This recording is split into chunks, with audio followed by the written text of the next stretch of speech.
Iran के हाथों शिकस्त ईरान को सज़ा देने और उसे घेरने के लिए बनाए गए तमाम अमरीकी प्लान फेल हो गए। अब ट्रंप ने अपने जर्नेल्स और आम फौजियों से कोई गैर रिवायती तरीका इख्तियार करके ईरान को घेरने का प्लान मांग लिया। ये प्लान क्या है और ये आम अमेरिकन फ़ौजी कैसे अमरीकी जर्नेल्स की मदद करेंगे, इस बारे में अज़हर अली ख़ान से बात करते हैं। अज़हर भाई, अब तक जितने प्लान बनाए गए हैं तमाम फेल हो चुके हैं। किसी तरह भी अमेरिका ईरान को घेर नहीं पाया, सज़ा नहीं दे पाया, बल्कि वो कोई हमला करता है तो ईरान उसका मुंह तोड़ जवाब देता है। अब वो अमेरिकन जो जनरल्स हैं उनको कहा गया है कि अपने फ़ौजियों से बात करें, कोई गैर रिवायती सा तरीका ढूंढें कि कैसे ईरान को काबू किया जाए।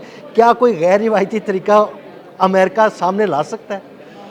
असल में अमेरिका आया था वो रिजीम चेंज करने के लिए, ईरान का यूरेनियम लेने के लिए। ईरान को अपनाए हुर्मुज़ पे उल्टी उसकी गिरफ्त मजबूत करवा दी उसने, अमेरिका ने, और उसका हर प्लान फेल हो गया। ना वो अब तक यूरेनियम तक पहुंच सका है, उसके बारे में पता नहीं लगा सका है। मुश्तबा खामनाई कहाँ हैं कुछ नहीं पता, वहाँ तक नहीं पहुँच पा रहे।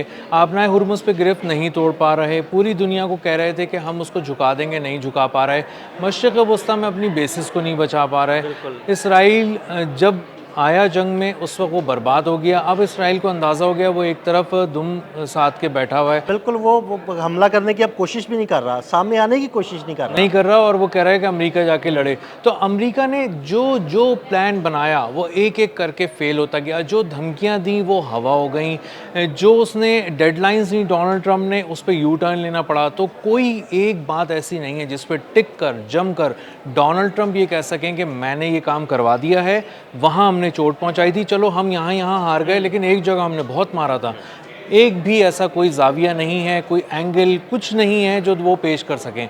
अब वो फ़ौजियों तक आ गए हैं, अपने जर्नैलों को कह रहे हैं कि ख़त लिखो, नीचे जाके फ़ौजियों से बात करो, उन फ़ौजियों को इस बात का लालच दो। ज़ाहिर है कोई ना कोई नाम उन्होंने रखा होगा, किसी तरह लाइमलाइट में आएगा फ़ौजी, उसको हम तरक्की देने की कोशिश करेंगे, उसको ऊपर लाएंगे। तो अपने फ़ौजियों से पूछो कि वो कोई अनकन्वेंशनल तरीक़ा, गैर रिवायती तरीक़ा, कोई अनोखा तरीक़ा, कुछ ऐसा अछूता ख्याल लेकर आए जिससे पता चले कि ईरान पे इससे पहले वो हमने ना आजमाया हो। तो अब डोनाल्ड ट्रंप इतने नीचे गिर चुके हैं कि उनको अब समझ में ही नहीं आ रहा कि वो एग्ज़िट की कोई स्ट्रैटेजी उनके पास नहीं है तो कैसे लें। अब हराने की स्ट्रैटेजी उनके पास थी नहीं, एग्ज़िट स्ट्रैटेजी उनके पास है नहीं, तेल ऊपर चला जाता है, आबनाए हुर्मुज़ बंद है। इंटरनेशनल मार्केट में जो जो प्लेयर्स हैं वो अब ये कह रहे हैं कि डोनाल्ड ट्रंप इस जंग को समेटो, ये आपके बस की बात नहीं है। आप अज़हर भाई, दरअसल ना वो एग्जिट स्ट्रेटजी लेके आए ही नहीं थे। वो आए थे विनिंग स्ट्रेटजी लेके कि हम हमला करेंगे, 4 5 6 दिन में हम ईरान को नेस्तो नाबूद कर देंगे, आयतुल्ला खामनाई को शहीद करेंगे, रिजीम चेंज होगी, लोग वहाँ से उठेंगे, एहतजाज करेंगे, उसके बाद ईरान पर हमारा कब्ज़ा हो जाएगा। वो तो ये सोच के नहीं आए थे कि हम हार जाएंगे। लेकिन अब देखेंगे 4 5 माह तकरीबन होने वाले हैं, वो जो स्ट्रेटजी लेके आए थे वो पूरी फेल हो गई। अब उनको एग्जिट कर कुछ समझ नहीं आ रही कि कैसे एग्जिट मिले और कैसे जो है ना सेफ एग्जिट लेकर वो यहाँ से निकले। अच्छा, पूरी दुनिया ने भी ना इनसे किनारा कशी इख्तियार कर लिया इनकी इस जंग से, और अब अंदाज़ा हो गया असल में पूरी देग नहीं खानी पड़ती, चावल के 2 4 दानों से ही पता चल जाता है कि जायका क्या है कि नहीं। हाँ, तो लोगों ने, जो यूरोपीय यूनियन है उसने भी 2 4 दाने चावल के खा के कह दिया कि ये देग जो है ना ये हमारे बस की नहीं है, ये अमेरिका के भी हाथ कुछ नहीं आना। और अब जितने बड़े प्लेयर्स हैं दुनिया के वो इस बात को बहुत ही क्लोजली मॉनिटर कर रहे हैं। इस पूरी वॉर को लाइव देखा गया है। अमेरिका बेनकाब हो गया है, अमेरिका की मिलिट्री स्ट्रैटेजीज फेल हो गई हैं, और ये फेल होती भी पूरी दुनिया ने अपने 4K वीडियो पे सैटेलाइट की देखी हैं। अब मसला ये है कि डोनाल्ड ट्रंप जो हैं वो अगर यहाँ पर रुकें तो किस आस पे, किस गारंटी पे, क्या वो अफजूदा यूरेनियम हासिल कर लेंगे, क्या वो अपना हुर्मुज़ खुलवा देंगे? वो हर जगह नाकाम होते जा रहे हैं। अभी उन्होंने कोशिश ये की थी कि किसी तरह ना अपना हुर्मुज़ के ज़रिए ना कोई एक छोटी मोटी सी खबर बना लें कि यहाँ हमने उनका ब्लॉकेट तोड़ दिया था, यहाँ से हमने गुजार दिया। वो उसको भी नहीं कर पा रहे। वो बार बार अपनी बहरिया को कह रहे हैं कि कोई ऐसी स्ट्रैटेजी दे दो हम सारी चीज़ों से पलटकर बाहर निकल आएंगे। उनकी बैरियर ने तो हाथ खड़े किए हुए हैं। उनकी बहरिया बुरी तरह नाकाम हो गई है। उनकी बहरिया का मामला ये है कि अभी वो अब्राहम लिंकन जो उनका बहरी बेड़ा है वो गल्फ़ ऑफ ओमान के पास से गुजारते हैं, तो उसकी फुटेज ईरान जारी करता है और कहता है हमारी नज़र तुम्हारे बहरी बेड़े पर है, और अगर ये किसी तरह पानियों में इस इधर से उधर आने की इसने कोशिश की तो उड़ा देंगे।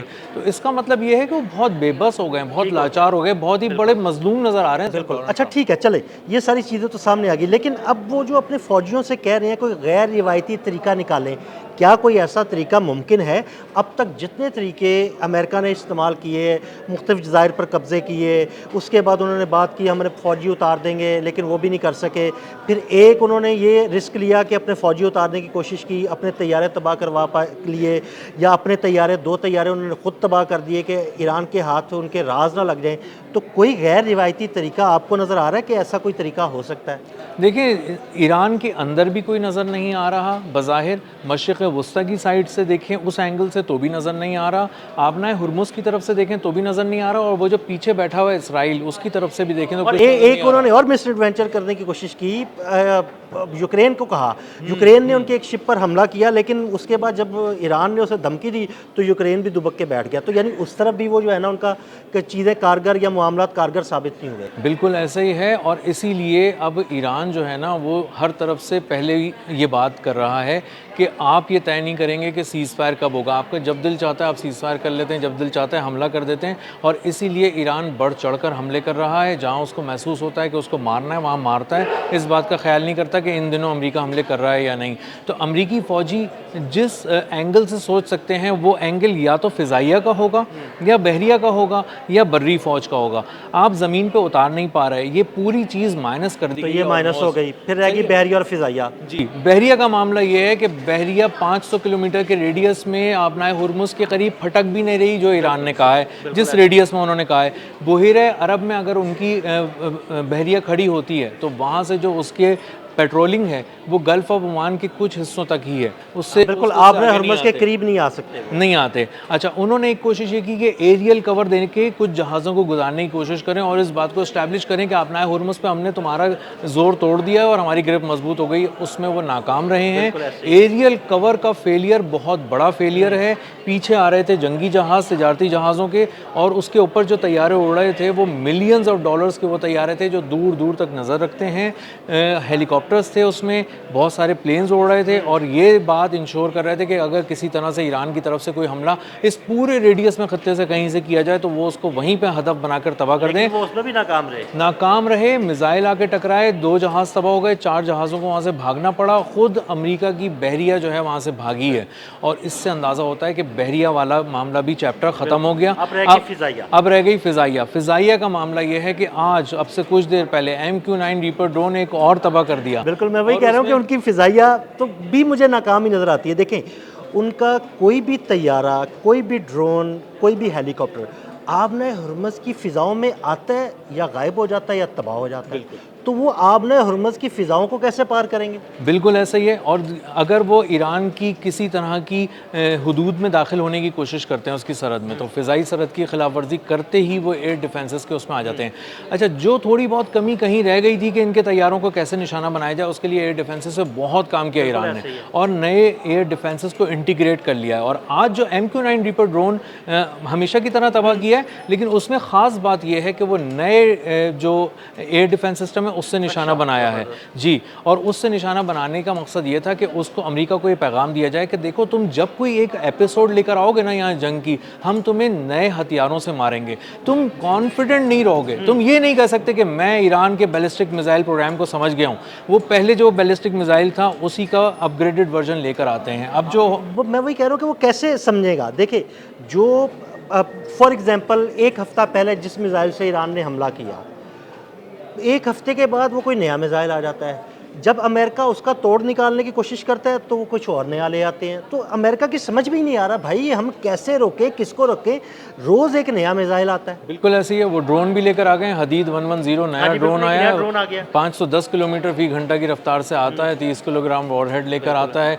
6000 मीटर तक ऊंचा उड़ सकता है, तो इसका मतलब है कि वो जब निशाना लगा रहा है तो वो हर तरफ तबाही फैला रहा है। अब अगर हम दोबारा इन फ़ौजियों की तरफ आते हैं, जिन फ़ौजियों से ये पूछा जा रहा है कि तुम कोई अनोखा आइडिया दो, अछूता आइडिया दो, उनके मोराल का आलम ये है कि वो रिज़ाइन कर रहे हैं आर्मी से अमरीकी, वो उसकी एप्लीकेशंस दे रहे हैं, बल्कि वो मशरिक़ वस्ता में तो अपनी जानें बचाकर अवाम में घुस रहे हैं, अवाम में छुप रहे हैं। अवाम में छुप रहे हैं और अपने प्यारों को लिखते हैं कि हमें आज खाने में अच्छी चीज़ें नहीं मिली क्योंकि बेसिस पे अब बेसिक मेन्यू दिया जा रहा है। जो फ़ौज कहीं, अब ईरान की फ़ौज का मामला ये है कि वो ये सोच रहे हैं कि हमें आज शहीद होना है या कल शहीद होना है, हम नहीं छोड़ेंगे, हम किसी को आने नहीं देंगे। और उनके सामने कौन सी फ़ौज खड़ी है जो कह रही है कि खाने में ये चीज़ नहीं मिल रही, वो चीज़ नहीं मिल खाने रही। के लिए तरस रहे हैं या अपनी जानें बचा रहे हैं, और दूसरी तरफ वो लोग हैं जो शहीद होने के लिए खड़े हुए हैं कि भाई हाँ हम तैयार हैं। बिल्कुल, उनकी ज़िंदगी इसी में है कि उनको शहादत मिल जाए। तो वो एक तरफ मोराल का आलम ये है और एक तरफ ये है कि वो खाने के लिए रो रहे हैं, एप्लीकेशंस लिख रहे हैं, वो कह रहे हैं हमारी डिप्लॉयमेंट बहुत ज़्यादा हो गई है, अब इसको थोड़ा कम किया जाए, किसी और मतलब एक शिफ्ट को लेकर आया जाए, हमें थोड़ा रिलीफ दिया जाए।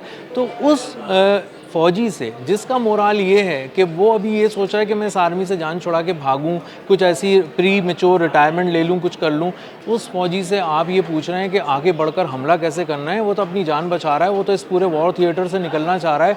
और उसको बुनियादी तौर पे देखें, बहुत सादा अल्फाज में उसको ये बात समझ में आ गई है, कोई कुछ भी कहे, अमेरिका हार रहा है, अमेरिका शिकस्त खा रहा है, टूट रहा है, तकलीफ़ में है। और ईरान का मामला ये है कि वो तकलीफ़ में तो है लेकिन वो मजमूई तौर पे जीत रहा है और इस बात को उसके दुश्मन महसूस कर रहे हैं। मगरबी मीडिया के अखबारात भी लिख रहे हैं, मगरबी मीडिया का टीवी चैनल भी ये बात कर रहा है। और अब तक अगर ईरान डट के खड़ा हुआ है तो इसका साफ और सीधा मतलब ये है कि वो अंदर से मजबूत है, उसका अज़्म बहुत जवां है, बहुत बुलंद है और सामने जो उसके फ़ौजी हैं उनका मोराल बहुत गिर चुका है। तो एक ऐसा फ़ौजी जिसका अपना दिल ही उस जंग में नहीं है, वो आपको कहाँ से कोई अछूता और अनोखा ख्याल देगा। बिल्कुल, बहुत शुक्रिया अज़हर भाई। बिल्कुल, ऐसा फ़ौजी जिसका मोराल डाउन है वो कहाँ से कोई अछूता आइडिया आपको देगा ताकि आप जंग जीत सके, ऐसा मुमकिन ही नहीं। अदील अहमद और अज़हर अली ख़ान को इजाज़त दीजिएगा। अल्लाह हाफ़िज़।